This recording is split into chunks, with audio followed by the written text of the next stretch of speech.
Okay. So thanks everyone for joining today.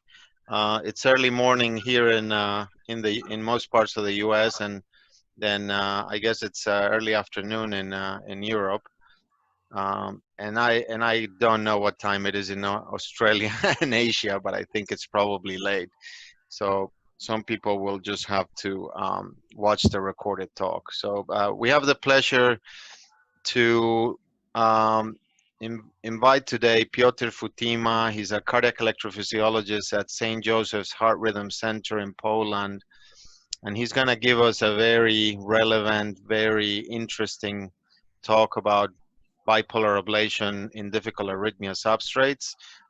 The first time I heard Piotr talk about this topic was, I think, a year ago in Lisbon. You were presenting one of those virtual posters on your experience with, summit ablation in using this bipolar technology. It's a very relevant topic for intramural substrates and difficult to reach areas where this might be your savior. And I know Piotr has a lot of experience and is doing a lot of active research in this area. So everyone's been asking about this talk, Piotr. So we're very interested in hearing your talk today. So welcome. Yeah, thank you, Alejandro, for your kind invitation and brief introduction. So let's get straight to the point. And I would like to start with current options we have when we are about to deal with deep and difficult substrate. What we can do, we basically can titrate energy and we can prolong our radio frequency applications. And basically at some point, if we reach, for example, target of 50 watts and we prolong the lesion, there is no much gain, as you can see in this picture. But in my experience and also in other EP's experience, there is a increased risk of stim pump, which can be actually devastating. Some authors suggest that there may be a benefit of prolonging a high power application even up to 5 minutes, but I was never successful using this approach. And since I converted to bipolar ablation in some scenarios, I think it is worth at least considering if this patient may benefit from this approach.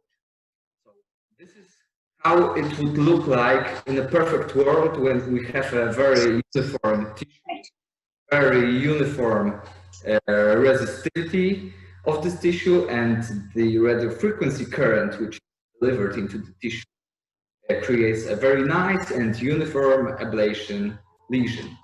Actually, we very frequently deal with very complex substrate, and the penetration of the energy is very poor using conventional approach. So it's not always as beautiful as it may look like in our imagination.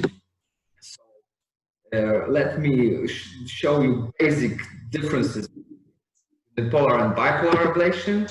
In unipolar ablation, we deliver current from the tip of the catheter, which travels to a dispersive and create the lesion in the close proximity of the catheter tip. And alternatively, we can, this is what we do usually. We can perform sequential unipolar ablation from structures, which we can do it in sequential way or simultaneous way, like a simultaneous unipolar ablation, but still the frequency current travels to a dispersive patch from the we deliver energy which goes directly to the tip of the second electrode, which is located in the opposite and the cardium. The in vitro studies show that this approach can be associated with not only improved transmurality, but what you can see on the picture, the lesion core is more dense and more uniform when we deliver energy using bipolar ablation. And this group recently studied core tissue temperature, and it appears that bipolar ablation delivers most energy into the targeted tissue, which is associated with highest increase in the temperature in the core of the tissue. So this can be really beneficial. Bipolar ablation is actually nothing new. This is the very early paper from Professor Jackman, which dealt with accessory pathway. In the first patients with pre-wall accessory pathways, they put two ablation catheters, catheters. One was in the sinus, and the second one was in the opposite endocardium. They had some issues with effectiveness of this approach, and then they converted in the remaining patients in the to the unipolar ablation. And this is why we basically do it till now. There was a little comeback of this approach in 1993 when they ablated septal pathways in bipolar manner, when one catheter was near the mitral annulus and the second catheter was the tricuspid annulus. In the recent years, comeback for bipolar ablation related with septal substrate for VT, like this, and for refractory outflow tract arrhythmias. There was a report regarding bipolar ablation for aortic cusp ablation, and also there was described an approach for moderator band PVCs treated with bipolar ablation, when we put two catheters around the moderator band and we apply energy. So one of challenging regions is LV summit, which is quite complex structure, and you can have a different approaches using unipolar energy. You can approach from the RVOT, you can approach from the LVOT, from the distal coronary sinus, or even from the atrial appendage. There were descriptions from the past using even this approach, but as we all know, it's sometimes insufficient to create a desired transmural lesion. And this is an example of, this is a graph from our recent multicenter study dealing with LV summit. And when you need to perform ablation from multiple sites, your effectiveness in the long term can actually drop significantly. Another clue, in my opinion, that we need to monitor these patients carefully after ablation if there is no recurrence. Basically, LV summit can be divided into different regions. One is accessible region, when we can reach our target from the distal coronary sinus in a safe distance from the LV. And if we can apply energy from there, we are frequently effective. And this is a case I would like to show you, that there is there is a patient with a 43-year-old male otherwise healthy male with idiopathic PVCs originating from the LV summit, and the ablation in this patient from the great cardiac vein and from adjacent sites. Actually, at the end of procedure, we did not notice any success. We only noticed that this patient had junctional activity instead of sinus rhythm. Effective. Class 1, 2, 3 antiarrhythmic drugs during follow-up were ineffective also, and during follow-up there was actually an increase in symptoms severity and in arrhythmia burden. So we scheduled another procedure, which was pretty long, and we performed multiple applications again, 20 watts from the great vein, and we had very early recurrence 1 hour after the procedure. So during follow-up, this patient developed not only couplets, but also he experienced an atrial tachycardia runs induced by single PVC, and he was very, very in poor condition. He was dynamically stable, but the symptoms were very severe. We considered epicardial approach in this one patient, but as we know from a paper from Dr.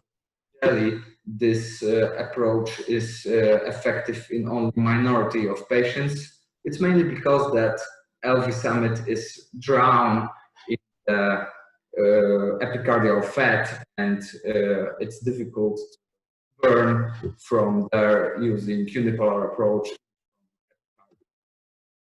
We tried a high power long duration before in this patient, and unfortunately we did not experience any complications. Some complications of this approach were described before, such as aneurysm or tamponade. So what we decided to do in this particular patient is that we put an ablation catheter into CS in a safe LAD, and we put a catheter in the LV endo, and we delivered bipolar ablation between these two.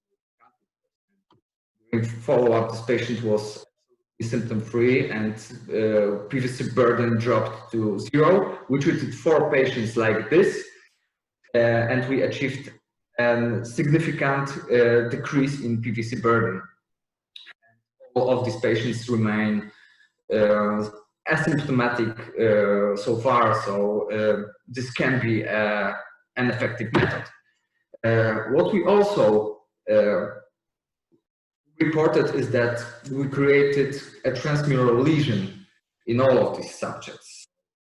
Another clue that this approach can be.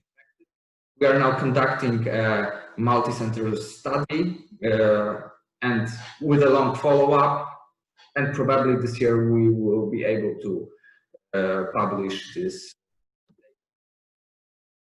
But there are some limitations of this approach. You need a decent great cardiac vein, anterior intraventricular vein mapping. You need a safe distance from LAD. We should aim at least to achieve 20 watts, which is not always do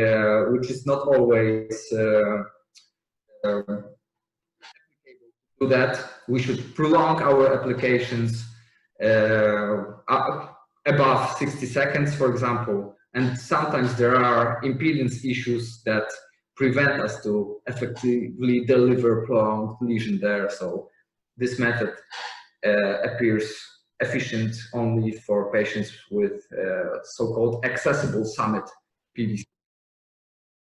And there is also this second region, which is more septal region, and basically we cannot deliver ablation from the great cardiac vein or from your intraventricular vein there because of the proximity of LAD, or sometimes anterior intraventricular vein is so small that we cannot deliver any sufficient energy from there. But there are some clues that can be helpful, and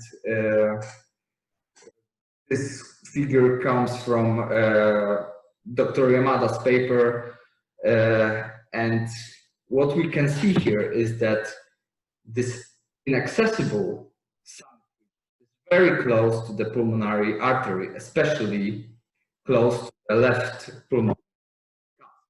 And here are anatomical relations in this region depicted with fluoroscopy.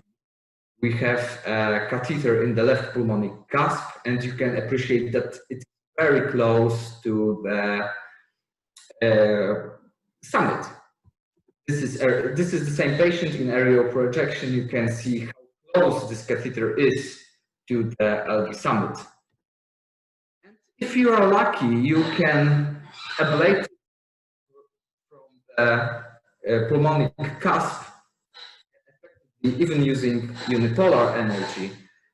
In this particular patient, we used a conventional catheter and only 20 watts, and the PVC was immediately gone. I personally treated 3 or 4 patients like this, and they are all good.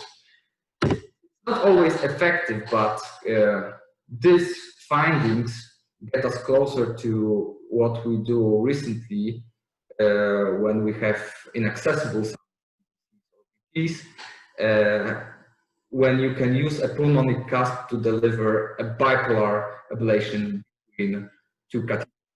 One is in the this particular here is in the commissure between right and left aortic cusp, and the second catheter is in the pulmonic cusp.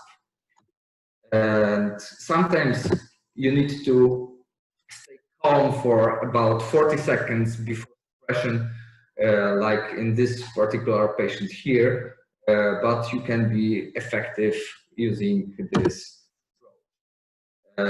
We published our findings recently, 7 patients with this method.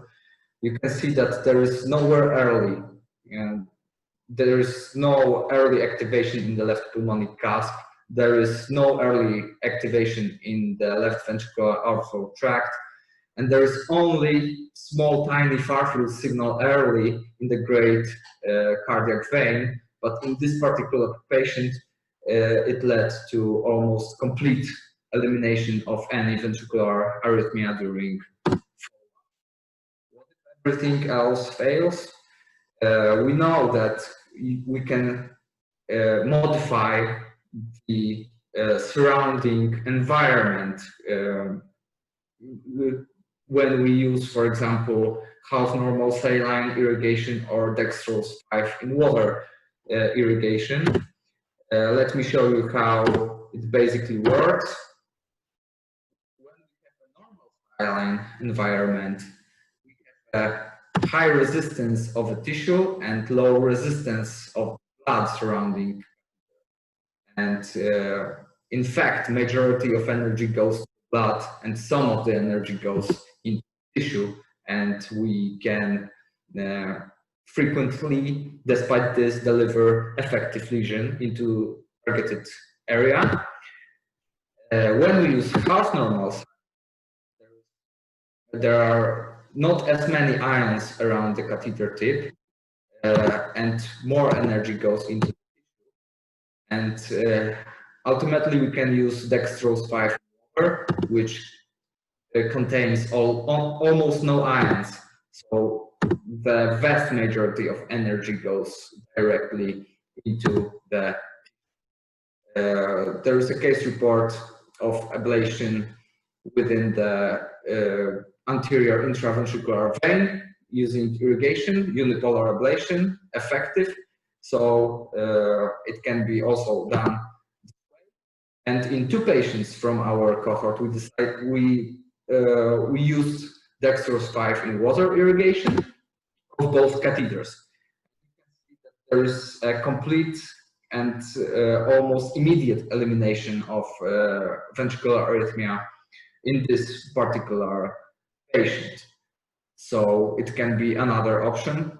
We treated 2 patients like this and we did not experience any stim pop, and applications were rather stable, but I will talk about issues related with this approach earlier.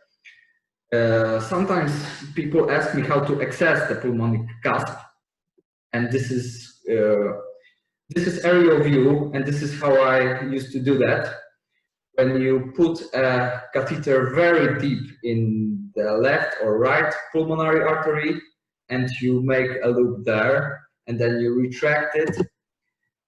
Let me play another video. You retract it, you release the curve, you switch to LEO view, you release the curve, and you are almost there like this. Another option is when you make a loop above the tricuspid annulus. It may be a bit traumatic, so if I decide to do this approach, I don't use a long sheath, but it can be done this way. If you have a full curve catheter, you can make a loop in the right ventricle, and then you can put a loop into the pulmonary artery, and you already have reversed your curve. So these are basically 3 main approaches you can use. There are some precautions when we apply energy from the pulmonic cusp. No, it doesn't matter if you bipolar ablation or unipolar ablation, you need to be aware that LAD is pretty close from them. So as long as you are at the very bottom part of the cusp, you should be safe.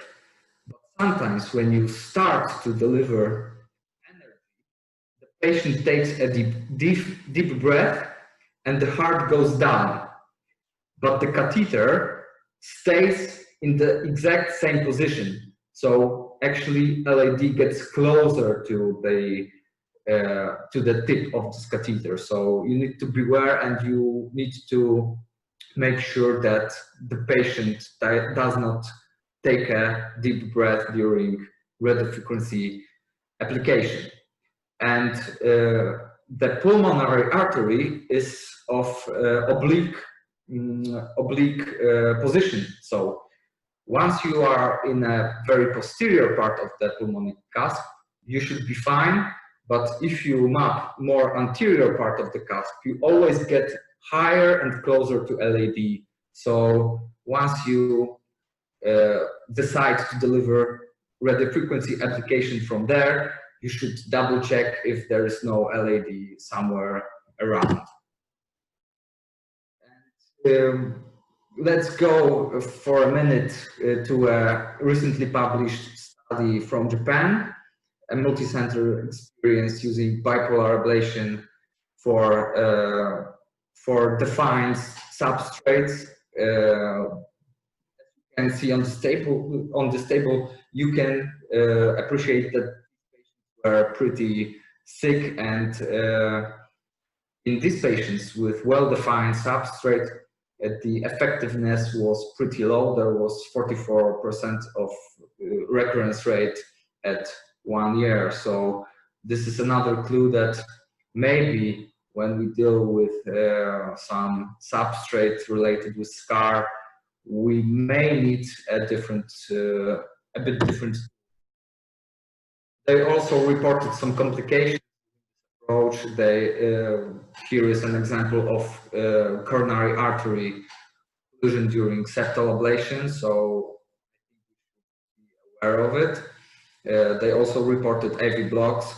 I think we should, sometimes we may expect AV block when we conduct an extensive ablation around the septum, especially using bipolar approach. Nevertheless, they were able to demonstrate a reduction in the arrhythmia burden during follow-up. I believe that there is a role for bipolar ablation also in these patients. Let's go to the second part regarding connections, catheters, generators, and so on. So, if you would ask me how to create a cable, I would suggest a Professor Sauer's setup, which basically deals with tracking and connection cable. And then they plug a port cable, and they just plug this port to a radio frequency generator instead of dispersive patch. This is Professor Sauer making such a useful connection. Alternatively, you can use a jumper cable, which is provided by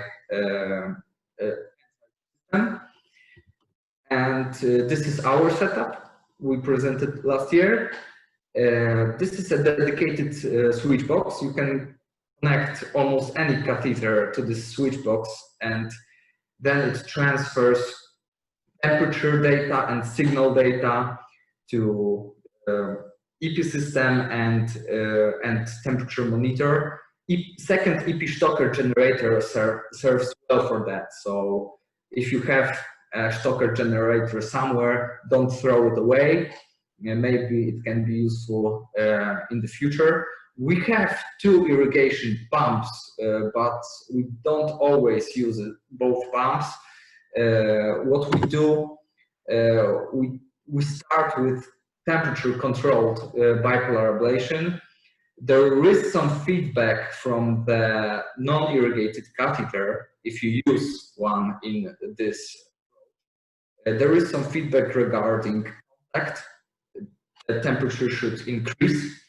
There is some also feedback regarding formation of the lesion, because the temperature from catheter tip it corresponds with the temperature of tissue in contact. So in this study, we performed multiple applications. We had 2 steam pops, but these steam pops were not associated with any complications, and we did not experience any complications in this particular cohort. And here is an example of a patient with recurrent VT. This patient was after 6 ablations at 4 different EP centers. This VT was refractory to multiple antiarrhythmic drugs, and we scheduled him for bipolar ablation. It was a long procedure, and bipolar radio frequency time was 30 minutes, and it was what we call a high-power bipolar ablation. The bipolar ablation was conducted between open irrigated catheter, which is here, and the second no irrigated catheter, 4 millimeter tip. What we experienced during applications was an increase up to 97 degrees Celsius. We were able to continue applications without any problems, so we were kind of surprised that the generator will not terminate this application because there was no impedance rise, nothing, and the temperature was close to this. We exchanged this for 8 millimeter tip catheter, and we continued our applications without problems, and this patient remained arrhythmia free during further follow-up. Is 8 millimeter catheter for everybody? Well, it can be effective, but in high power setting in my experience. Once you have 8 millimeter tip catheter, try to aim higher powers. This is my advice. Otherwise, think of using smaller catheter for open irrigated tip catheter or non-irrigated tip catheter in a temperature controlled mode. Example of typical flutter ablation, refractory to conventional ablation. It doesn't happen very often, but we had recently a discussion on Twitter regarding long-term durability of radio frequency lesions in the ablation. So what we do in such rare cases, we put one catheter close to the tricuspid annulus and the second one close to the Eustachian valve, and you can see the application. The application starts, and after 4 seconds we had termination, but we had to terminate the application too because of rise of the temperature. So what we did, we lowered the energy to 20 watts, and we achieved a block, a bidirectional block in the isthmus after 10 seconds of application. So we used also. So in case of overheating of return electrode, we can reduce power, we can exchange a tip for a larger tip, and we can also change the polarity between the catheters. As I mentioned, there are there is a value of non-irrigated ablation, in my opinion. There are plenty of them. They are, literally speaking, flexible. There is no need of 2 irrigation pumps, and maybe not. It may appear non-important factor, but sometimes if you at some point decide to, after a long procedure, you decide to make a crossover to bipolar ablation, if you have non-irrigated catheter setup, you just plug the catheter and that's all. If your staff needs to look for another pump, for example, it can be, let's say, it can prolong the procedure even more. So if all you need is a second catheter, we start with non-irrigated one, and we go straight away with bipolar ablation. And as I mentioned, the temperature corresponds with temperature of tissue in contact, so we can actually prevent overheating. If you would like to have additional information, and you have to, for NAVIX systems, you can connect both catheters to NAVIX systems, and you can actually have monitoring of contact force using this approach. So it can be done this way. And what we talked earlier today, when we apply energy close to his, we actually turn irrigation completely off, and we titrate energy from, let's say, 10 watts. We track for activity, and we try to deliver low power, low irrigation, but prolonged applications. And in this cohort, we did not experience any persistent conduction disturbances.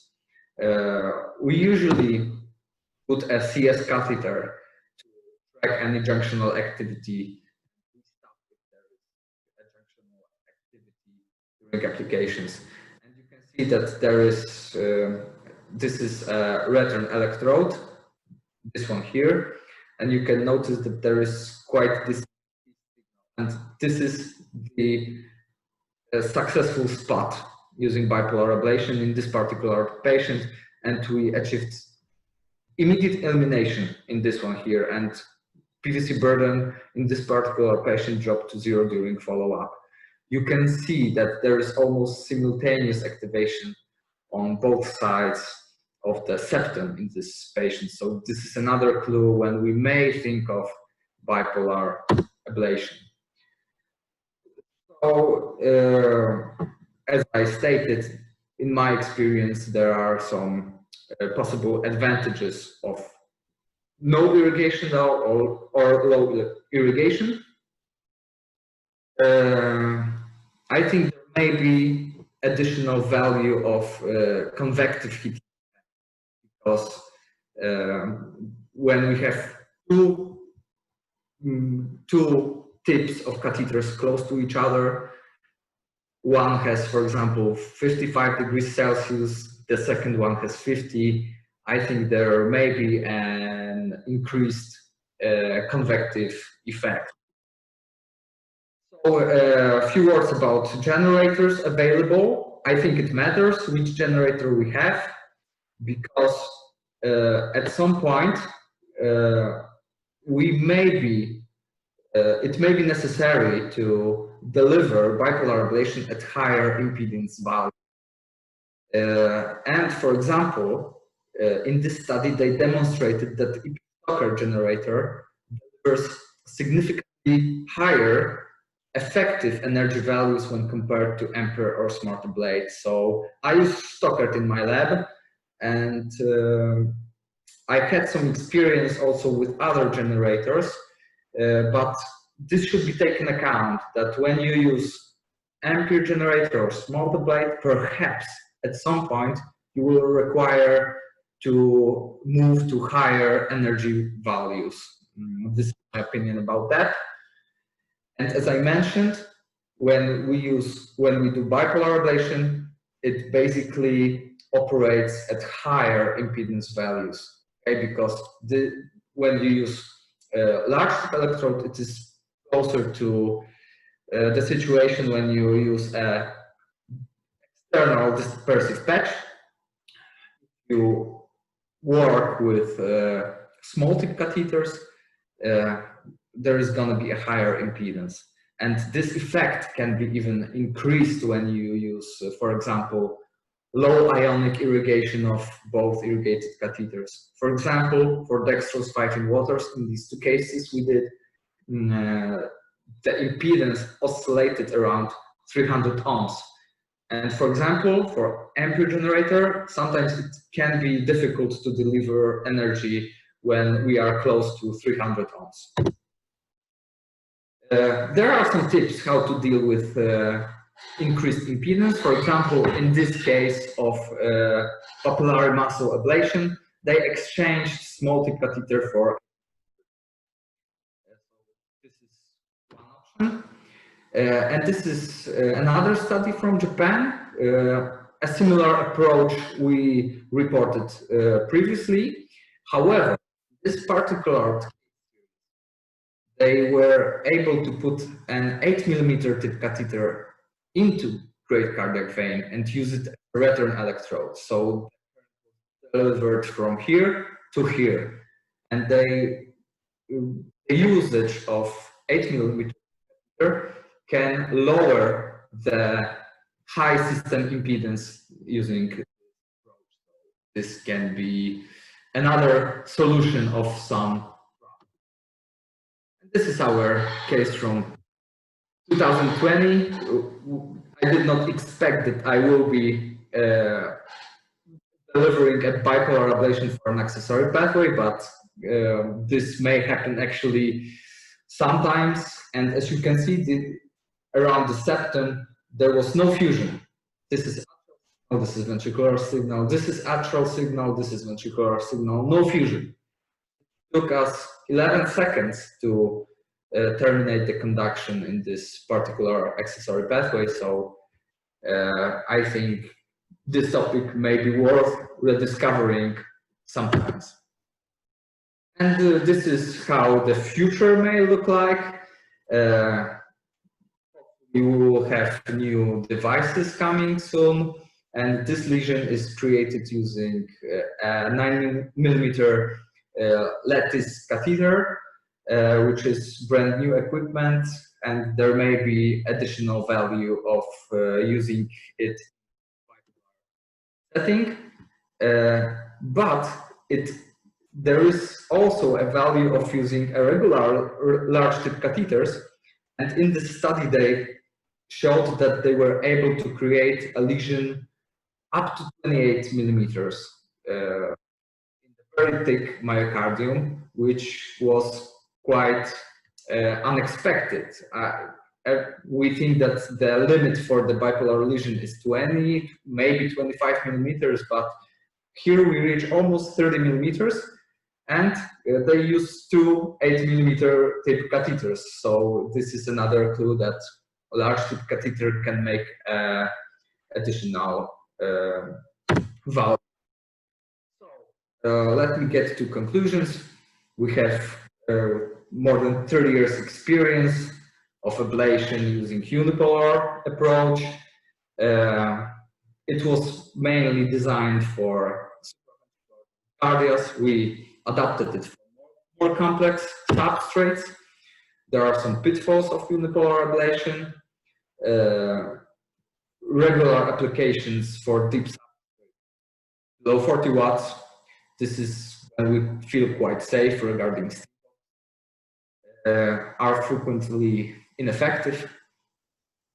Alternatively, we can use high power prolonged applications, which can increase the risk of stim pops. We can use half normal saline or dextrose 5 in water, but this will definitely increase risk of stim pops. And at some point, we can make a crossover to bipolar ablation. It can be safe. I did not experience any complications so far, and some procedures were really complex. But through precautions kept in mind, it can be more effective for deep substrates. And what I would like to highlight is that we still usually operate at moderate powers like 35 or 40 watts.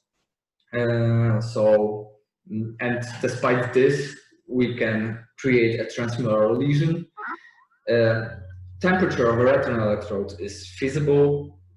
We can avoid tissue overheating or, let's say, intramural stim pop, which can be devastating.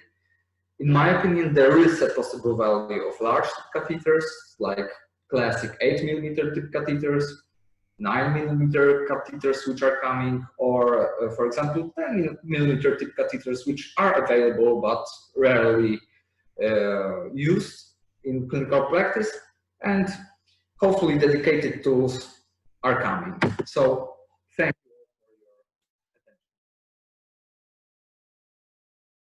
for your attention. Let me unmute you. Alejandro, I don't hear you. Wait a second. Sorry, we lost you for a second, but you're back now. Thank you. That was great, Piotr. That was a very nice summary of, the technique, the available technology, and the clinical applications for these, tricky substrates. There's a number of questions on the chat with which I'll moderate. I'm going to start off with a question of my own. It regards to, getting into the distal CS and into the greater cardiac vein sometimes is tricky. And different people use different tools. We used to have these small pediatric catheter called a Mariner catheter, which I think was made by Medtronic. And it was a good catheter to get into those distal branches. And that catheter isn't available anymore. Some people are using a wire catheter. Some people use, 4 French catheters. Some people put an Agila sheet into the CS to sort of push the ablation catheter as far as they can. And sometimes you're just limited by the anatomy, and it makes reaching that area near the summit very difficult. So I wanted to ask you, what are your personal tricks in your experience doing these ablations in the summit? What is the best recipe for you to get to this area through the CS? What would you recommend? Well, to be honest, I don't have many experience with using sophisticated catheterization equipment. In my experience and in my opinion, it can increase the risk of CS perforation, and such cases were described, reported recently on Twitter. There was one case like this when the actually get into the epicardium through SES during summit ablation. So extensive manipulation can risk to dissection or even perforation. I experienced one dissection of CS. It was uncomplicated, completely uncomplicated and resolved, but prevented our further mapping and further attempts of access. What I do in my lab, sometimes I change a catheter for another one from a different company. In my experience, there is a value, for example, of bidirectional catheters. Sometimes it's easier to get with bidirectional catheter there. I think that F-curve is much more useful for that, but it depends. I try not to make extensive manipulation. If it won't let me further, then sometimes I just let it go and map other structures. Then we make a diagnosis of inaccessible summit. So we map other sites and go with ablation. For example, bipolar ablation from the pulmonic cusp. This is my approach. I don't know what is your approach in such difficult scenarios. Yeah, I mean, I don't have the amount of experience you have with these cases, but obviously I've done, you know, a number of summit cases, and I kind of follow what you're saying. You know, I don't like to manipulate the you know, the CS anatomy excessively either, because obviously there is a risk of perforation, whilst most perforations are not too complicated. You know, most of the time if you dissect, you're fine. If you perforate, if it's a small catheter, it might be contained. But if you're putting an Achilles sheet deep into the CS, then you're starting to, I think, ask for trouble. And so my approach is the same. If I can't get with a normal catheter into the area, then I look for alternatives. I use this triangulation approach sometimes, where you just find 3 adjacent sites to the putative or to the suspective source and try to ablate from those areas. And if that doesn't work, then I'll go with an bipolar ablation from 2 adjacent sites. I'm starting to use the pulmonary artery more often because anatomically it makes perfect sense for this area, like you nicely mentioned on your slides. So yeah, I agree. I think that's a very sensible you know, recommendation. And then sometimes what I will do, if I'm having difficulty, I will do an occlusive CS venogram just to see, you know, the caliber of the vessel and see if it's worth trying to move something further up, or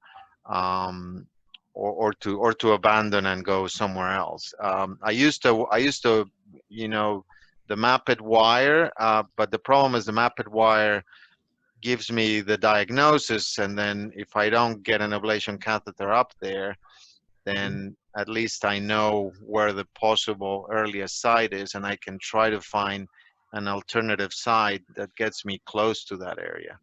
That's what the possible value of mapped catheter is that you can create also an antenna effect. Yes, and I haven't done that, but obviously there's been case reports and there's people working on this, but definitely that is something worth considering. Yeah. Earlier you mentioned 5 French catheters from Medtronic. I think that St. Jude still has one. Yeah, there is a decapolar. There is a decapolar 5 French. Yeah, but there is also an ablation catheter. And there is an ablation 5 French, correct? But I think the Mariner was a 4 French, if I remember correctly. We used it on some, you know, pediatric cases. I have a colleague who does some pediatric cases, and that was his go-to catheter. But I don't think it's available anymore, unfortunately. Yeah, there is in the literature there is also a method of telescopic approach. When you put a small catheter first, then you put a larger catheter there, and then at the end you put, for example, an agile sheath, and then you enter with a radio frequency regular catheter. So this can be done that way. I did not try it yet, but I believe it can be effective. Right. Great, Piotr. Thank you. I'm gonna go through some of the questions. Some of them I Yes. think you've already answered. You know, there was Ahmed Talib had a question about power settings, when to stop, how much impedance drop do you accept? You've already mentioned that, you know, you adjust your power settings depending on the substrate and depending on the type of catheter you're using, and also your return electrode will affect how much power you deliver. So what is your impedance drop? How much would you accept as an impedance drop? I think that will depend also on the substrate and your Yeah. setup, right? Yeah, but basically, one need to remember that the impedance drop comes from both catheters. Correct. It's more prominent when compared to unipolar ablation. Usually, we experience a drop around 20 or 30 ohms, and we did not have any issues. We experienced two sleep-ups, but these were barely hearable. So I think that we should expect a larger impedance drop when delivering bipolar energy. When you use irrigation using the dextrose pipe in water, at the beginning you will have a tremendous drop, like 50 or 70 ohms. And after 20 or 30 seconds, the impedance will go actually up to 300 ohms. And then it depends on your generator settings, because at some point you will be able, for example, when you program your Stocker generator, you will be able to deliver a prolonged lesion at the values of 300 or 350 ohms, and without problems.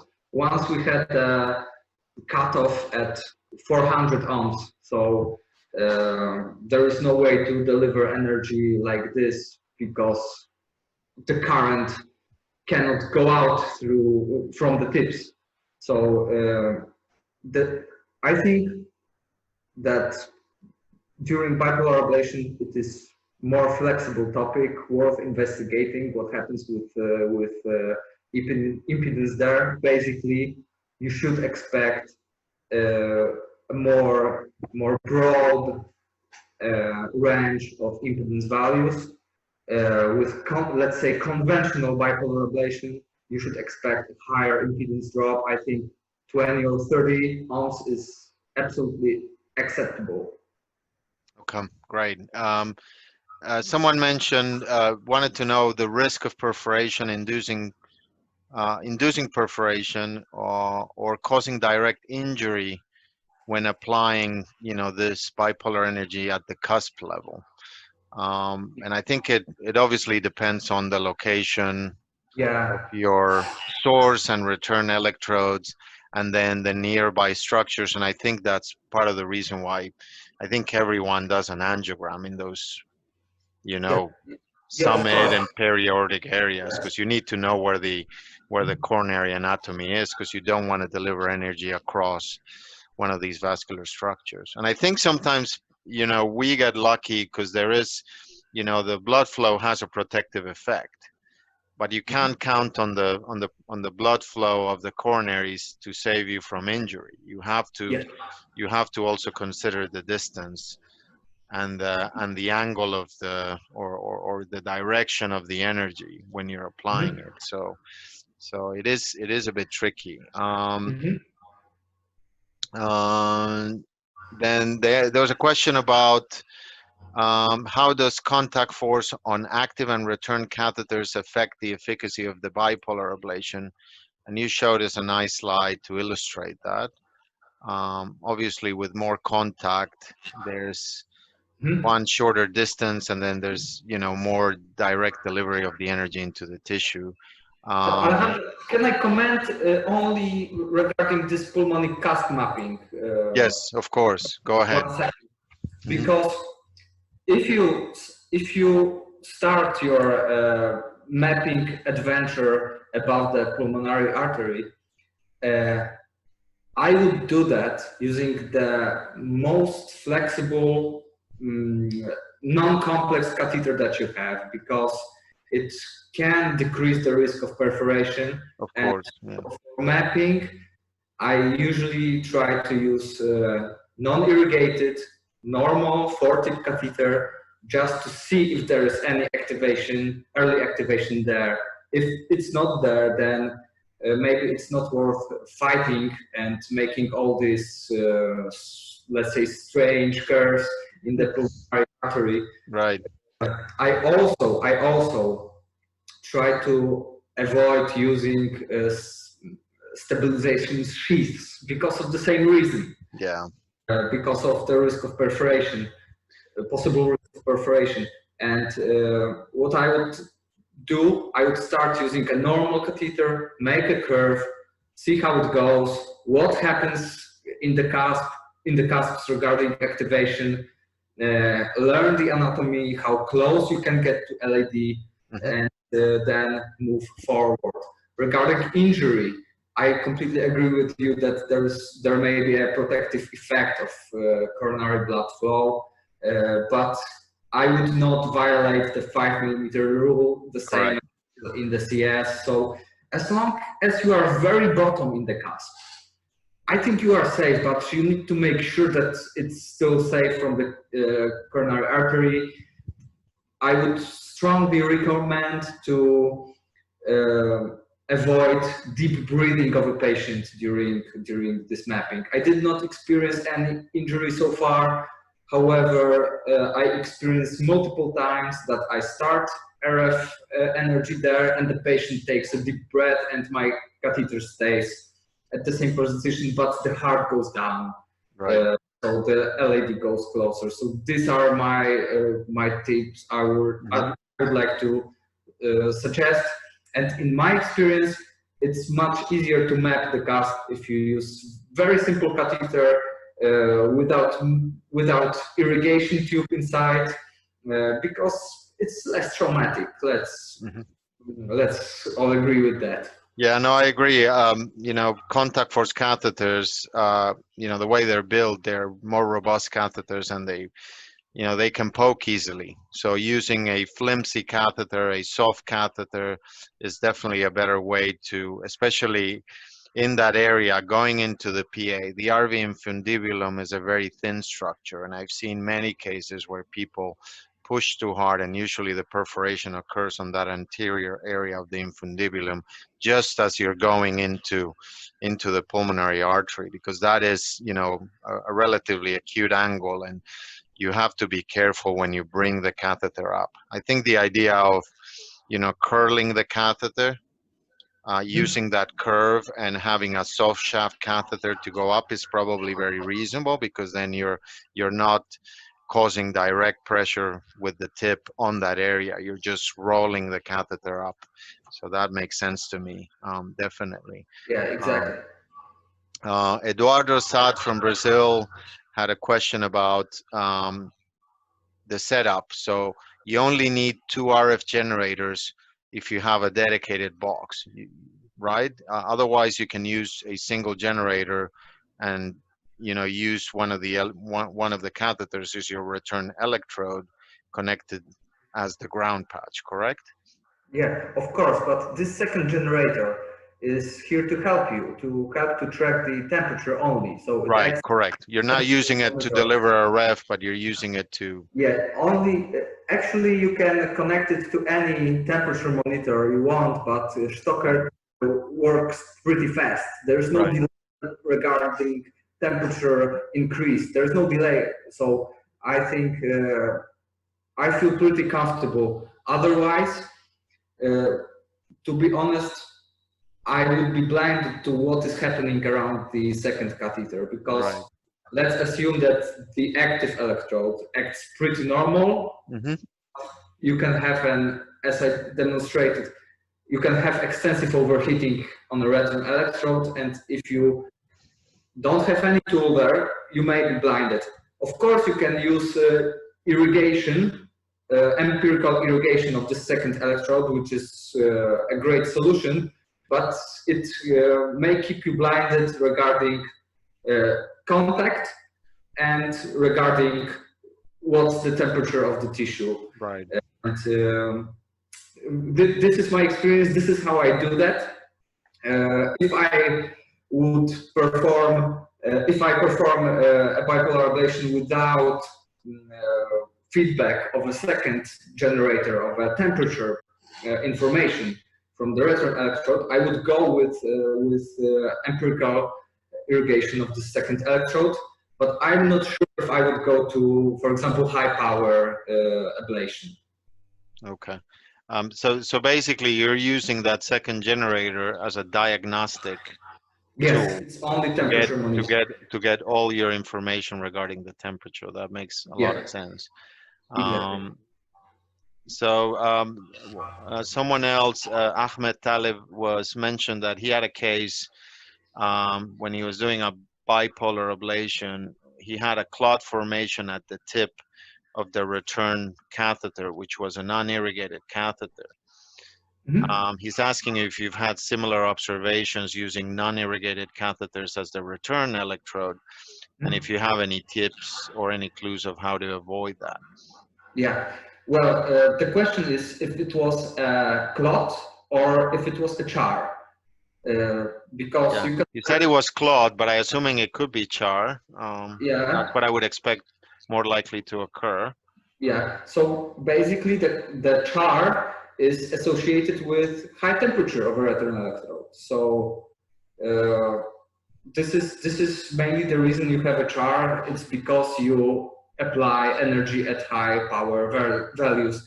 In order to prevent that, of course, you can use an irrigated tip catheter, obviously, but this makes you blinded to the temperature of tissue in contact, right? Right. You can use lower energies to prevent that. I usually start at 20, 30 watts, and usually I try to see if anything happens. I try to prolong applications because sometimes you need some time to, even using bipolar ablation, to reach a targeted substrate. So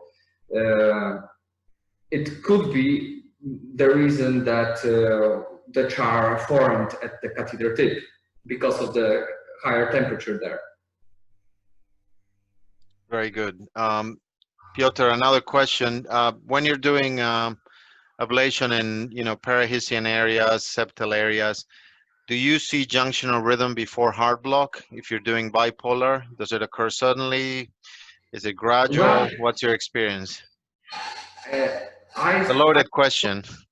Yeah, I saw a transitioned complete AV block related only with manipulation of catheters. Mm-hmm. When squeeze the AV node without a ref, because you have two catheters on both sides, you can squeeze AV node, even not a tip of catheter, but also with loops you have.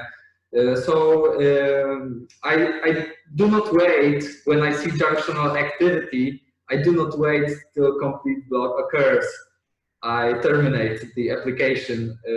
Sometimes, if the junctional activity is very slow and very stable, like for example during AV-NRT ablation, I conduct the application. I make further lesion, but if any delay occurs, I terminate, I stop, and at the beginning, I would definitely terminate the application during junctional rhythms. Yeah, that makes sense. Pablo Sanchez has a question for you. He's asking you, when is the device connection for bipolar ablation in the Carto system going to become available? He says there's no news from Biosense or Abbott about these connections. Do you have any insight into this?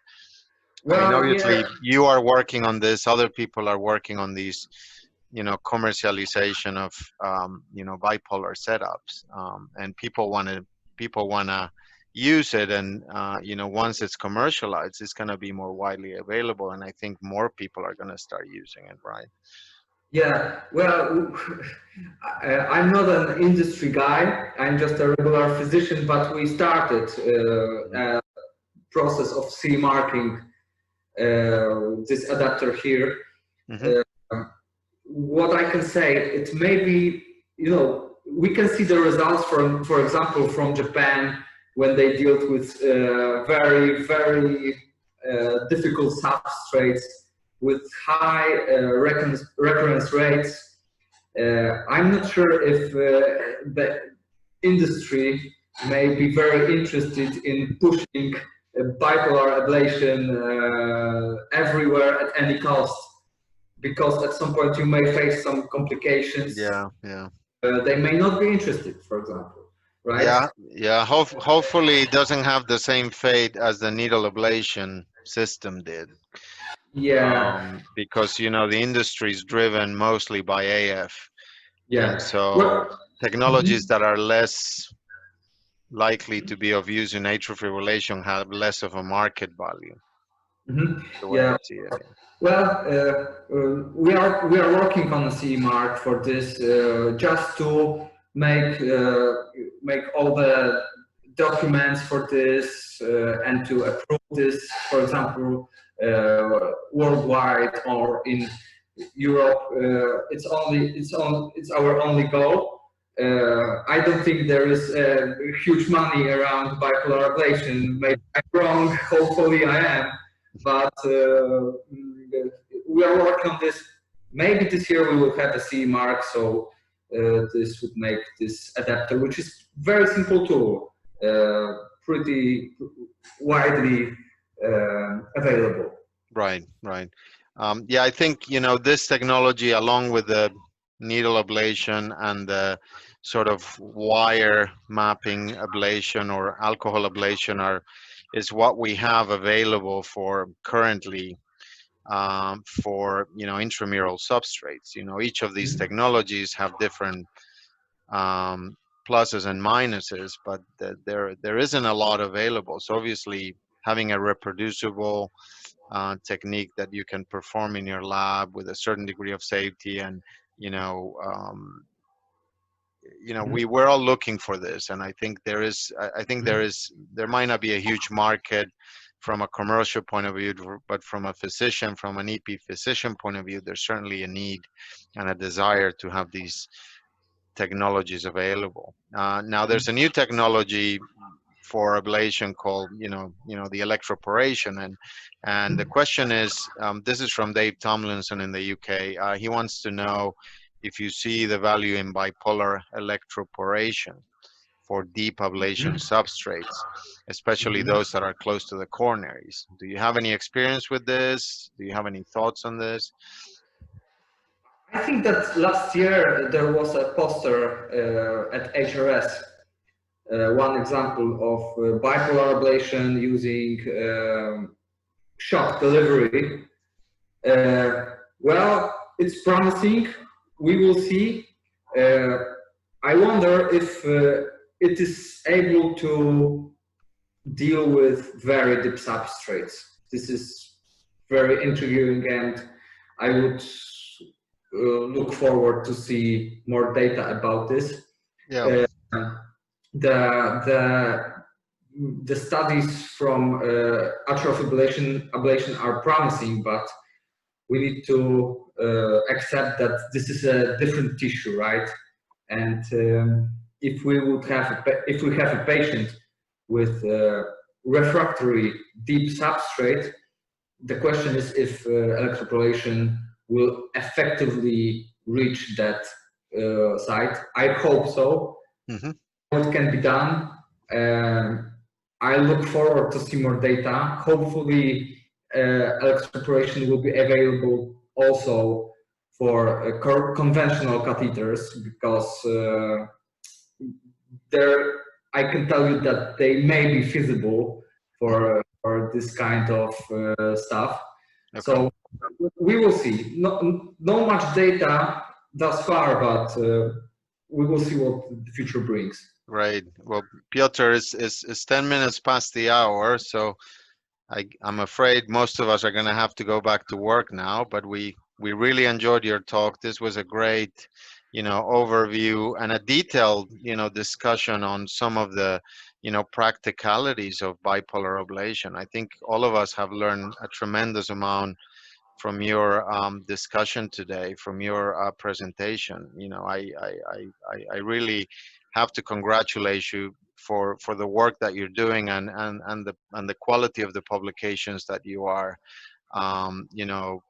producing in your lab with your team. So I look forward to seeing you sometime soon, hopefully when the COVID crisis dissipates, or allows us to travel and see colleagues at meetings, because this is the kind of stuff that is enriching to all of us as electrophysiologists.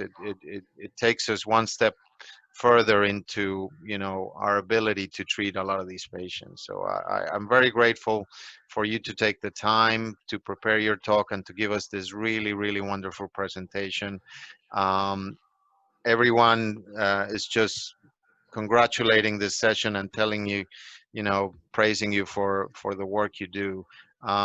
There's going to be a 2-week break from today on, so we will restart the talks the second week of July. In the meantime, I'm going to post all the talks online, including Piotr's talk and then the previous speakers as well. And then I will send a tweet and an email with future talks. We're having more people joining the roster, and we're going to try to keep going and see how things go over the next few months. I know people are getting busier, but I appreciate everyone's time to join in and create a very interesting discussion. So, Piotr, I wish you well, and I hope to see you soon, okay? Yeah, once again, thank you, Alejandro, for your very kind invitation. It was an honor for me, and finger crossed for future lectures. I congratulate you for this tremendous idea of during these difficult times. All right, thanks a lot, and we'll see everyone soon, okay? Yeah, see you Take around. care. Bye-bye.